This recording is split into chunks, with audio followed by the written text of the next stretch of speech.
নমস্কার, কেমন আছেন আপনারা? আশা করি আপনারা সকলেই খুব ভালো আছেন আর আমি অনেক ভালো আছি। বিয়ে বাড়ি তো হয়ে গেল, এইবার হচ্ছে রিসেপশন। এবার রিসেপশনে যাওয়ার জন্য আমি সন্ধ্যেবেলা রেডি হয়ে গিয়েছিলাম আর আমার নিজেকে এত ভালো লাগছিল যে আমি শুধুমাত্র নিজের ভিডিওই করে যাচ্ছিলাম। এবার আপনারা জানাবেন আমাকে কেমন লাগছে। তারপর সবাই মিলে এই যে রেডি হয়ে গেছি, এবার যাব কনে যাত্রী। আমার মামি, বোন, মাসি আমরা সবাই রেডি হয়ে গেছি, যে দেখতে পাচ্ছেন।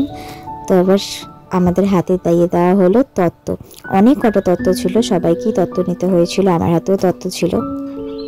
এই যে সবাই এখানে দাঁড়িয়ে পড়েছি গাড়িতে উঠবো বলে। তারপর আমরা সবাই মিলে একই গাড়িতে চলে এলাম। বিয়ে বাড়িতে এসে দেখতে পাচ্ছিলাম চারপাশটা অনেক সুন্দর সাজিয়েছে, আমার তো খুবই ভালো লেগেছে। আর ওই যে দেখতে পাচ্ছেন ওটাই হচ্ছে কনে। আমরা বউ ভাতে অনেক মজা করেছিলাম বিয়ের তুলনায়। তারপর সবাই মিলে নাচ গান করে সত্যি বলতে সেই সন্ধ্যেটা অনেক সুন্দর কেটেছিল।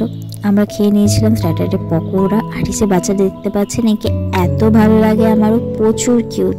তারপর আমরা রাতের খাবার সেরে নিই আর শুরু হয়ে যায় আমাদের নাচ। তো আজকের মতো ভিডিওটা এই পর্যন্ত, পরের ভিডিওতে আবার দেখা হবে।